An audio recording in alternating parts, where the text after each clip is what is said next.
So, hello everyone, welcome back to Tear Us Apart, a podcast from England's footballing city. Today, I'm joined by ex-Manchester United player. You're at the club for 12 years, I believe. 12 years, yeah. Yeah, it is Lee Martin. Thanks for coming on, Lee. No problem. Looking forward to it. So, let's start off with sort of like current Manchester United and the team. What have you made of Ruben Amorim's start at United? Well, it's been a slow start, hasn't it? But obviously the last two games have been unbelievable. The players have had a bit of time on the training ground with the manager, which has been good. And you can actually see now the three at the back or the five at the back when we're defending, he's actually working. And the players look like they're working harder. The Arsenal game, the FA Cup, they were throwing themselves. Maguire was brilliant. It just had everything. And credit to all the players, they were fantastic. And the Liverpool game as well. So the last two games, and I know they were only two draws, but they were big results for us, those two. So you can see the progress is going to be slow, but we'll get there, yeah. Considering, obviously United are in the league as well. Yeah. They're in 13th at the moment. Obviously, 1989-90 season, United finished 13th as well. Yeah, and correct. Obviously, you were a part of that team. Yeah. What was it like that season? Well, it was a tough season because it was very similar to now. We were struggling to win games at home as well as away. But we had a good run in the FA Cup, and that really set us on the road to winning trophies. But yeah, as a young lad, I was only 21 at the time, so you don't tend to see what's going on in the background as much as you do when you get a little bit older. You're sort of like just trying to enjoy the football, even though it's not going to plan and you're losing games and you're a long way down the table. But yeah, it was great. It was great playing in some of those games, and when you were winning games, it was fantastic. But on the flip side of it, if you're losing games on a regular basis, and it was no good, and things had to change a little bit. I think that's as well, like expectation. The expectation for the players now, obviously since United's success from the 90s, is huge. Yeah. But I suppose there was still an expectation for you and the team around you because hadn't won the league in 24 years at that point, I think it was. I think it was 24 years around about then. But we were generally a good FA Cup team under Ron Atkinson. And he got reasonably close in the league. He had some really good sides, but just couldn't quite.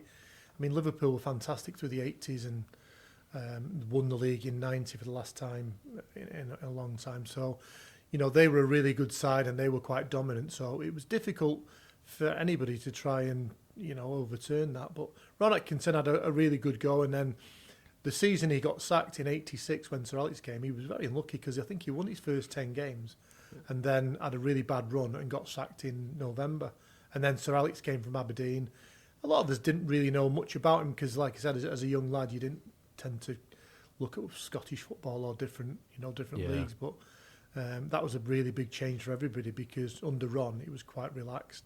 As soon as Sir Alex came, discipline was there, and we had dietitians come in and fitness coaches and all that sort of thing. So it was a really big change, and like you said, the expectation then under Sir Alex was massive for us. The 9th of May, 1988. Can you remember what happened on that day? The 9th of May, 1988. 1988. Oh, that was my debut, yeah. Yeah. Yeah, good, yeah. Well, that took a while, yeah, because I was on the bench against Wimbledon. I do remember it vaguely. It's going back a few years now, isn't it? But, that was massive for me. I didn't think I was good enough to play for United all the way through, and then I got picked to be on the bench for the Wimbledon game. I think it was last two games of the season. So I was on the bench for Wimbledon, which was my debut, and I only came on the last 5 minutes.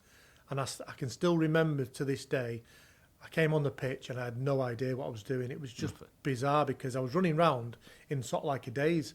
And I remember touching the ball a few times. And back in the day, then Wimbledon were quite a tough team. And, Crazy Vinnie Jones and Crazy Gang, Vinnie Jones and Dennis Wise and Laurie Sanchez and people like that. So they were a tough team. But that 5 minutes was just a real daze for me.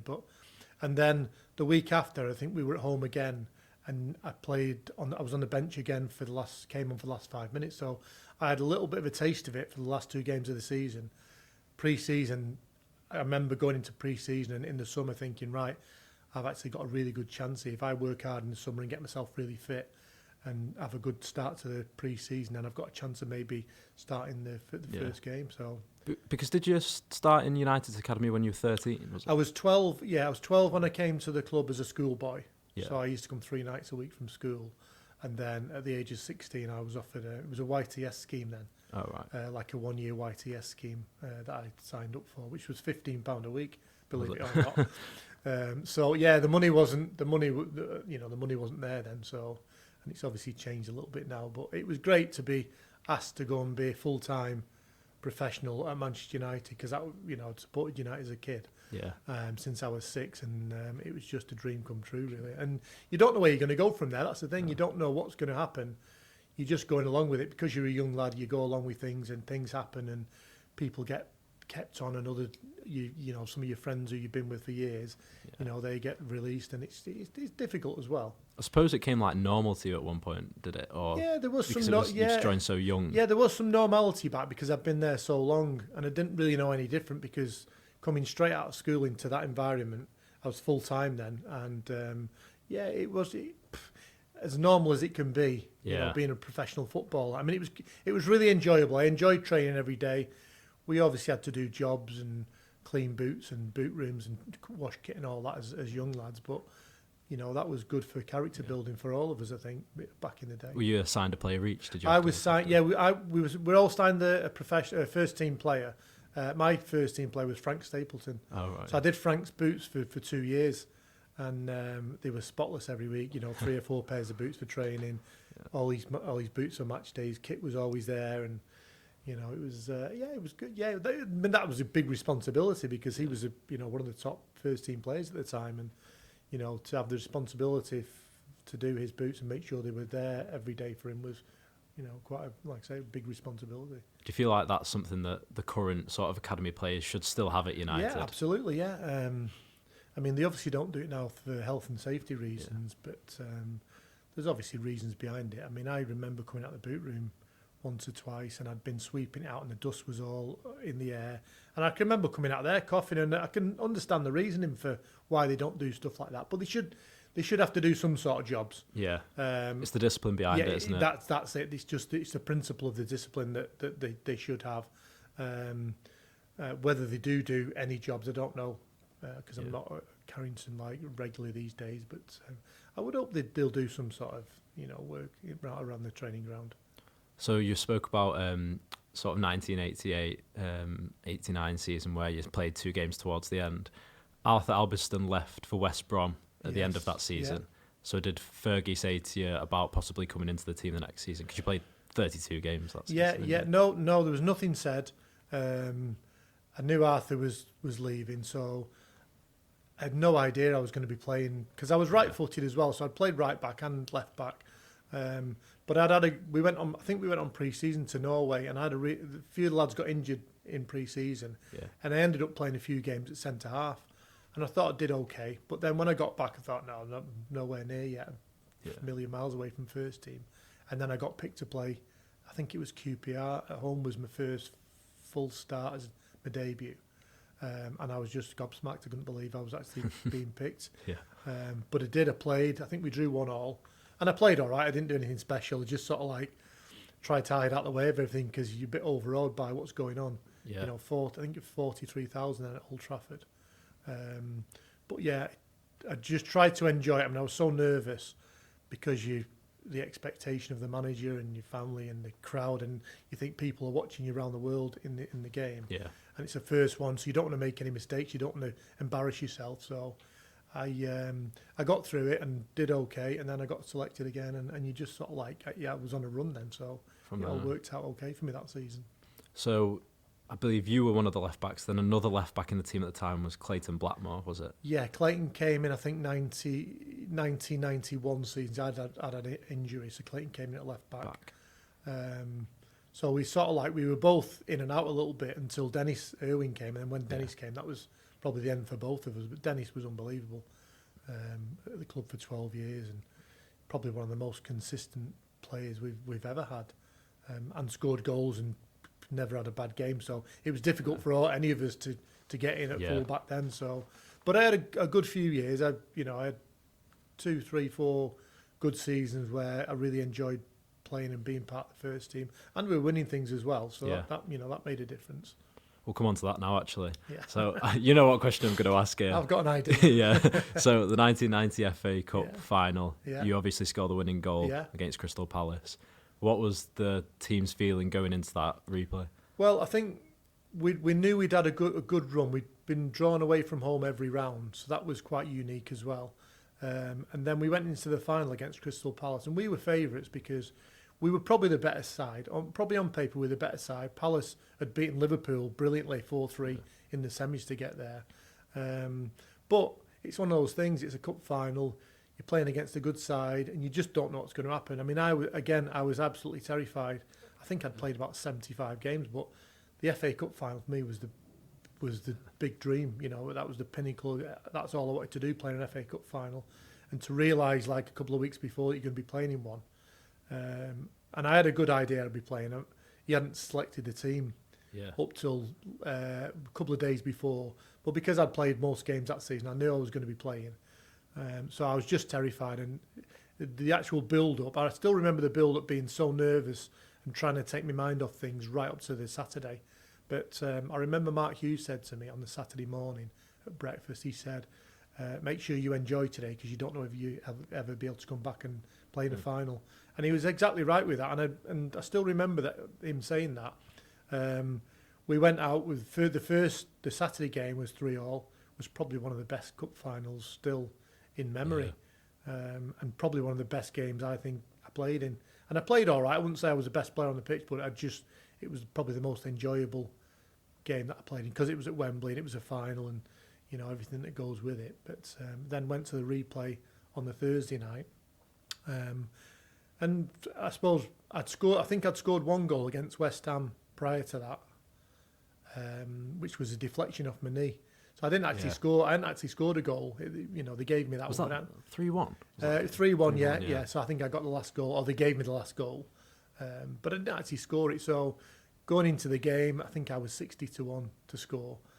So I was bottom of the coupon, like last on the or page 2 or what have you. And it was probably one of the worst games. It was the flip side of being best game on the Saturday to probably being one of the worst games you've ever seen in a final on the Thursday.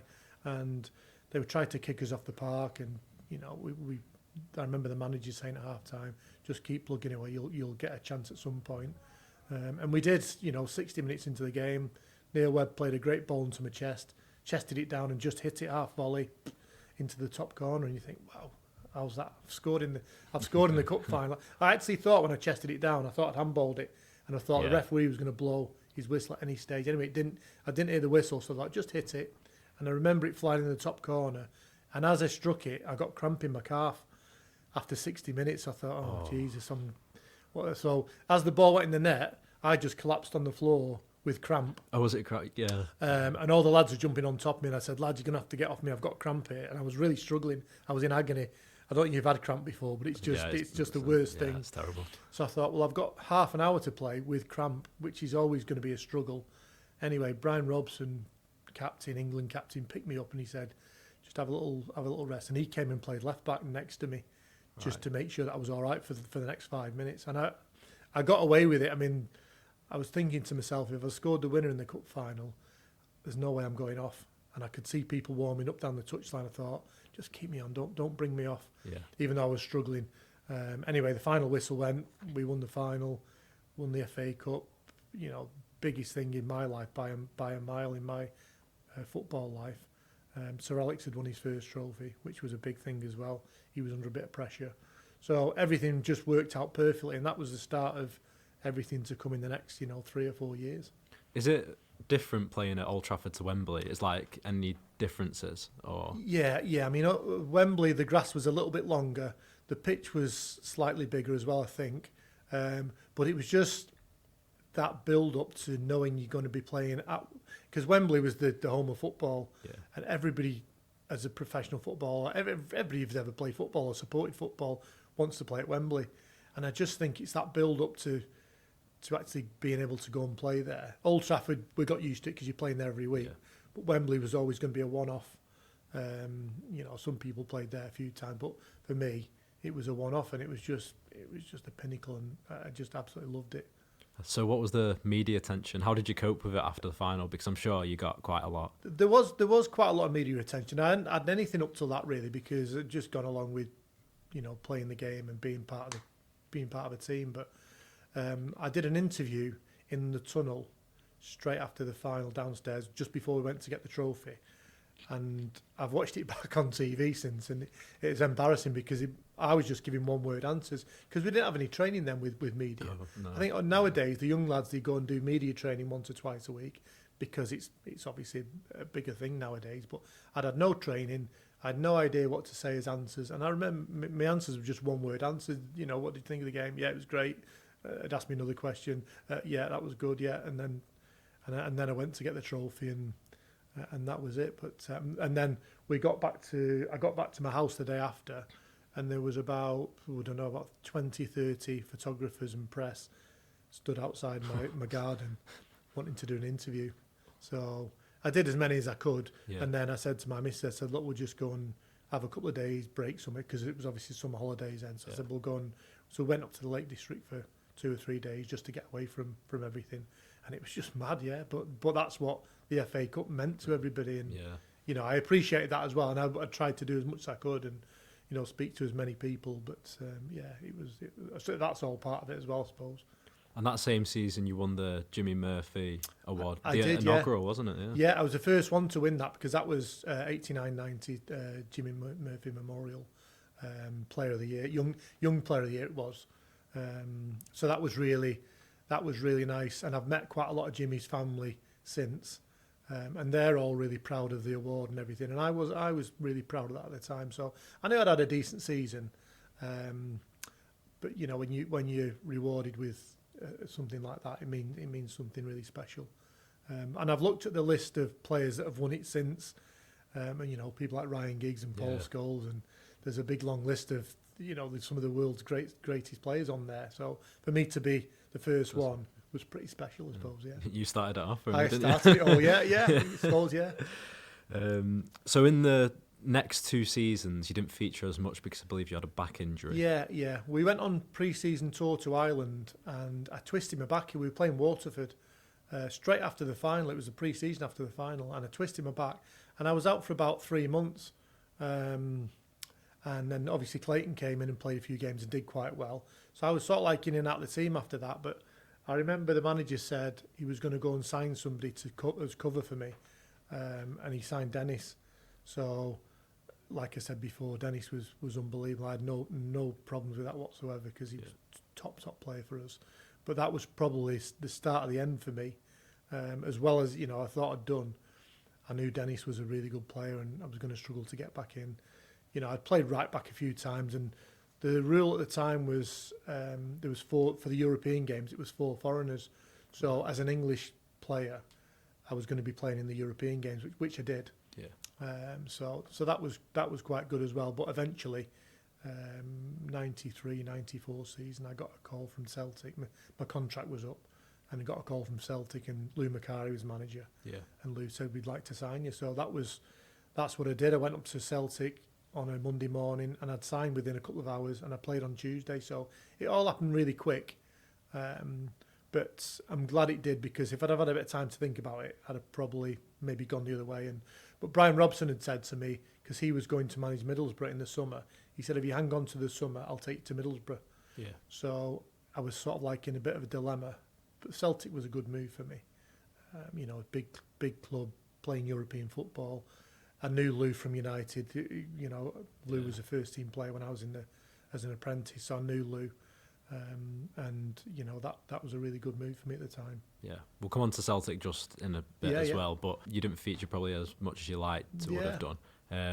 But what can you remember sort of from that campaign? I remember, we played against some teams that Arthur's never heard of. Like Pexi Munkus, Honved. We played Wrexham as well, home and away. And there was some really interesting games in some places that we'd never been to. And I think I played the majority of the games, or came on sub in majority of the games, but I missed the final because I was injured. Yeah. I think I'd done my hamstring or something for the final. So I missed the final, and the manager said to me, I'll put you on the bench so you get a medal or what have you. And I said, no, I don't want to go on the bench because I think it was only 2 subs at the time. I said, no, if somebody's got to go on and win the game for us, I don't want to be part of, us not having enough subs to go on. So I said no. And I think it was the right decision. Anyway, I didn't get a medal for that.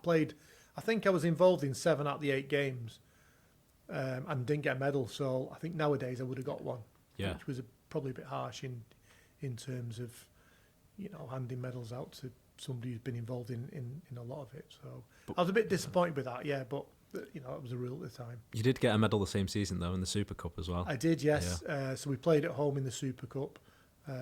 We won 1-0. That was in November 91. Yeah, November 91. Yeah, and that was pretty special as well. And the fact that we were playing at Old Trafford, so I've got the medal for that. So I've got a European medal, which was quite nice. But I probably should have had another one to add to that. And I think in my own mind as well, I probably should have had a Premier League medal because I was involved in the first Premier League as well. So from 1992 until 1994, obviously the class of 92 started to come in, and then 1994 was quite a big turning point where Sir Alex got rid of quite a lot of the senior players. Yeah. Did you feel like something was building towards, obviously they went on to win the treble in 99? Yeah, I think when they all came to the club as 12, 13, 14-year-old lads, you could see, Ryan Giggs was guaranteed to play first-team football at the age of 12. You could see that. He was probably the only one at the age of 12 you could guarantee. Paul Scholes, David Beckham, the 2 Nevilles, Nicky Butt, they were all good players. They weren't sure. There was another lad called Chris Casper, Ben Thornley, they were all class of 92, Keith Gillespie. They were all good players. But we had a good side at the time. You wondered whether they'd be good enough to actually integrate into the side. But the manager knew that. Yeah. They were all good players, and we used to play them in practice matches on the Cliff training ground. Right. Yeah. And more often than not, they'd probably either get a draw against us or beat us. So we knew they were pretty special. By the time they got to 15, 16, 17, the manager was starting to send 1 or 2 of Martin Lowe. Beckham went to Preston. Paul Scholes was still quite small and was playing centre forward, and they said he's not going to make it as a centre forward because he's too small. Eric Harrison put him back into midfield, and that was a big change for him as well. But yeah, that 94, Giggsy made his debut in 92, so that was guaranteed. The other lads started coming into the side 93, 94, and as one did, the other one would be probably thinking, Scholes is doing quite well, I've got a chance here. Then, the 2 Nevilles will get a chance, somebody get injured. And before you knew it, they were all in there. They were all doing really well. They played a few games, the confidence was up, and then they showed how good they really were as a group of players. But they were unbelievable. Ben Thornley was very unlucky, did his knee through a bad tackle in a reserve game, and he would have been a top player for United as well. And I thought Chris Casper was good enough to make it, but didn't really get a chance because Bruce and Pallister never got injured, so Casper never got a chance, which was a shame for him because I think there'd have been another 2 added to that 5 or 6 players that did really well. So, but they were a special group of players, and that's a once in a generation, isn't it? We're probably not going to see that. Although we've had players come through 1s and 2s over the years every year. So we've got a real good tradition of young players coming through. But that was a real special time, and we've all seen what they did over 15-year careers at United. They were all unbelievable and big part of what all the things that we won. Yeah. When I was doing my research for you coming in today, I thought there's one game that I had to ask you about, which I've seen highlights, stories galore of. Galatasaray, 1993. I actually saw that yesterday. It was on something on Instagram, and I thought I'll just have a look at it. It was, I think Sharpie had scored the equaliser. Was it Sharpie or it was either Sharp or McClare scored? I think it was McClare. Anyway, so that was Cup Winners' Cup. I think it was it 3rd round. Was it European Cup? Or? European Cup. It was European Cup because we got knocked out, didn't we?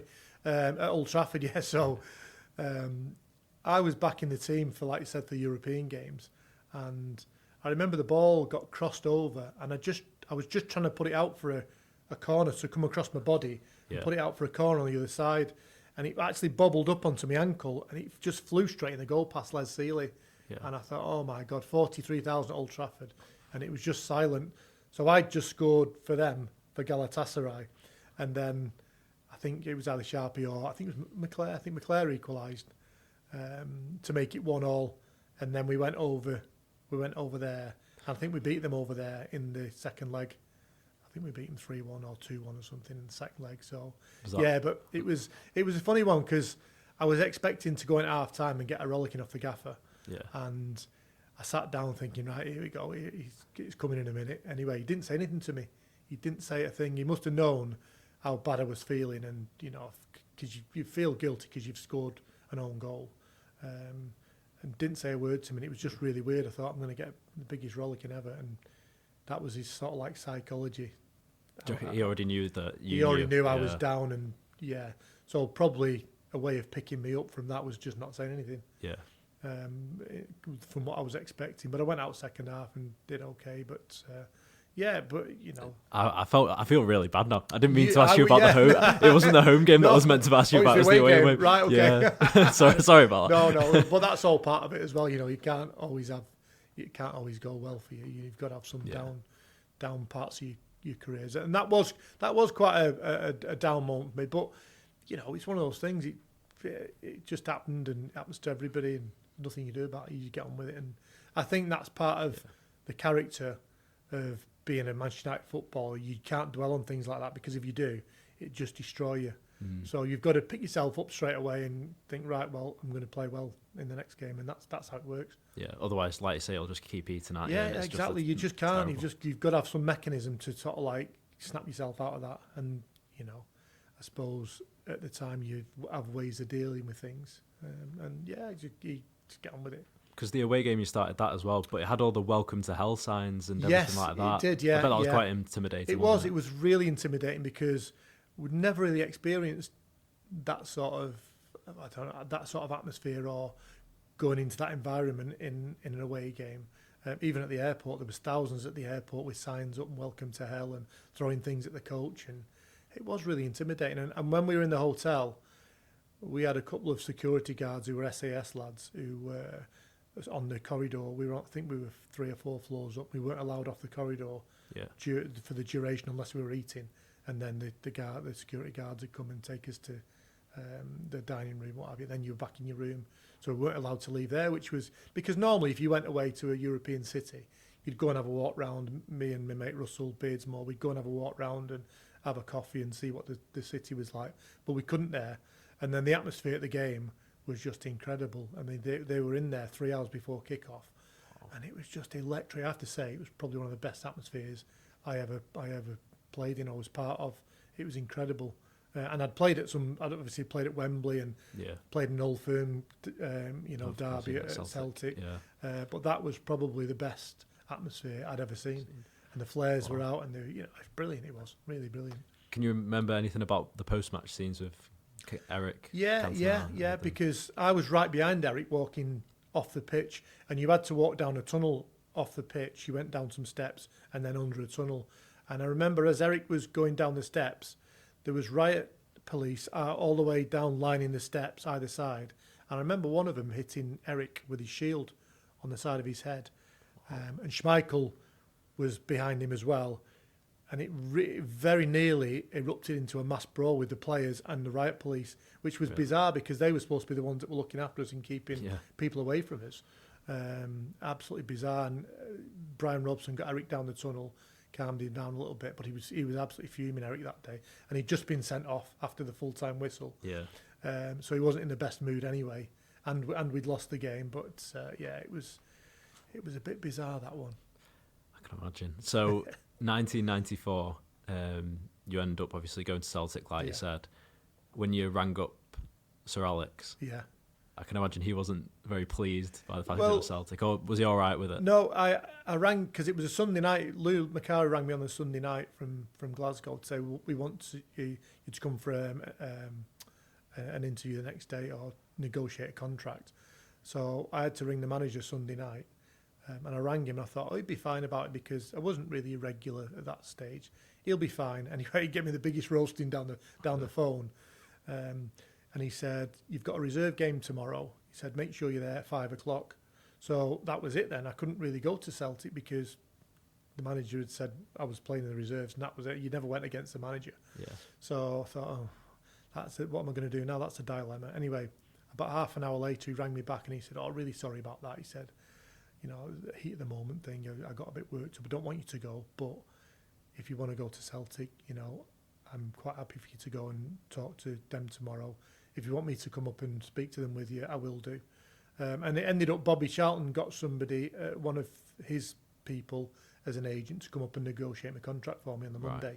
So I met him at the airport in the morning. We flew up, negotiate the contract, and like I said, I signed straight away and played on the Tuesday. So it all happened really quick. Yeah.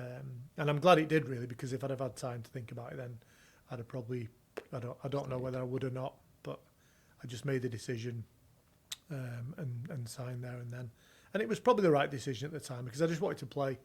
I hadn't played regular for probably 2 years, so I needed to be playing regular first team football, and that was a good opportunity for me. So I would say, would it take time to adjust? But I suppose the magnitude of both Celtic and United are quite similar in ways. Yeah, no, it didn't take long to. Like I said, I mean, I played on Tuesday against Aberdeen, and that was probably my best game for Celtic. I just went straight into it, played.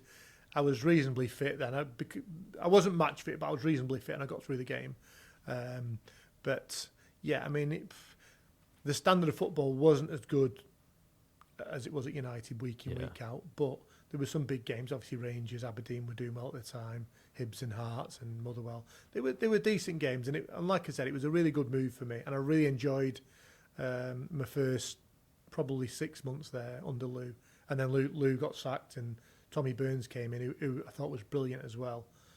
But then I had some bad injuries up there. I broke my arm, broke my leg, had an operation on my back. That was all in the space of 2 years, I saw. In the space of 2 years, yeah. Wow. So it was quite tough, really, because there's nothing you can do about that. No, yeah. You know, breaking a leg or breaking an arm, it was just bizarre how that happened. And you know, I look back on it and think, well, that's just life. It's just one of those things that happened. And you know, I played enough games up there. I think I played about 25 games altogether for Celtic. So I played a few games, but it could have been a lot more. Yeah. Could have been a lot more. Do you ever think, like, at that time, how were you feeling? Because to have 3 injuries in 2 years. It was really hard. It was really tough mentally as well as physically, because I was in the physiotherapy room quite a lot, having treatment day in, day out, and then you'd be out on your own training or in the gym training. And it's a bit demoralising as a professional footballer when you're not out with the lads, you know, having a bit of fun, training every day. You're stuck on your own for 6 months, 12 months, whatever it was.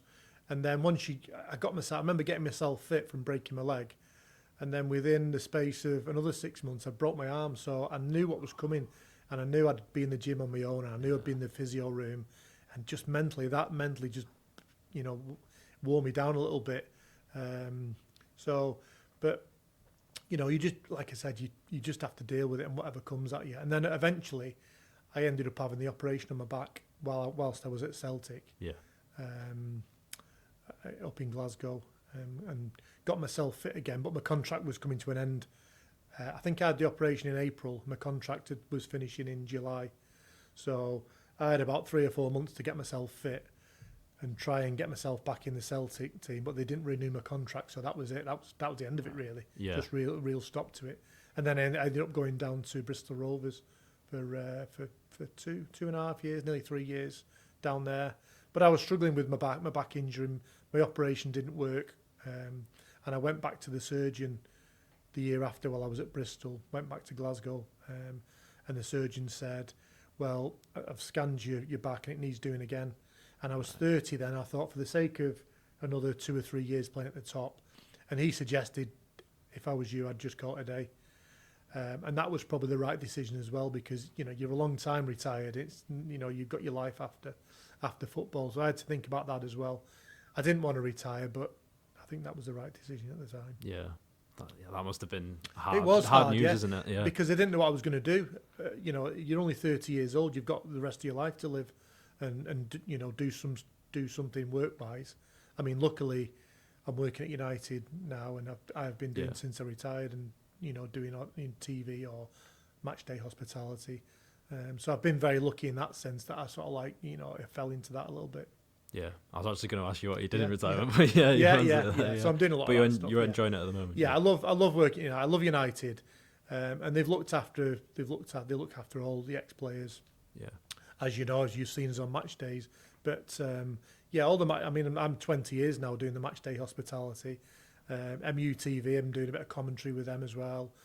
Doing some Legends tours around the stadium, and there's just a lot of work for us at the club. A lot of travelling as well with the club. So it's all nice work as well. It's not, you know, I don't have to go and flog myself for 12 hours a day. I can turn up for the game. I can still watch the football, and I still love being there. So it's really good. Yeah. I interviewed Jim Elms from former Manchester United Players Association. He's the trustee there, obviously. Yeah. The news in the past month or so was that the funding was going to be stripped of £40,000 a year. Yeah. Obviously, you're part of the former Players Association. Yeah. What did you think of it? Difficult, really, because I mean that sort of money went towards local charities, and if you know ex-players that passed away, to funeral costs and stuff like that. But I mean the former players. So I was on the committee for 10 years in my 40s, and organising golf days and dinners and stuff. And I really enjoyed being part of that. It's quite a difficult time at the moment because the boys that are running it are all getting a little bit older now, and nobody wants to take it on. So it's difficult, and you know it's been going a long time. It's been a great association. You know, a lot of the ex-players have been involved and get together on the reunion dinners, which has been really good. I mean, I was going to dinners with, you know, people who played in the 40s and 50s when I first started going, listening to, you know, Bill Foulkes and people like that. Johnny Morris, who played in the 48 final. I remember sitting on a table with him and he was telling me stories about when he played, and I was fascinated by all that. I loved it. So that's sort of like, you know, hopefully it won't come to an end, but it's going to be difficult because nobody really wants to take it on at the moment. A lot of the younger lads are busy doing different things, and it's, you know, it's difficult for somebody to take it on full time because it's a big commitment. Yeah. But hopefully somebody will take over from Jimmy. Alan Gowling's part of the committee as well. So he's one of the ex-players of United. So hopefully it continues as long as it can do. Yeah, whether that's through the club coming back and say they want funding or alternative. Maybe there may be some negotiation with the club to say we'll help you along with it at some point, but I would just have to wait and see. I think. Yeah. All right, that's it. Thanks for coming on, Lee. No, really appreciate it. Really enjoyed it. Thanks, mate. Yeah.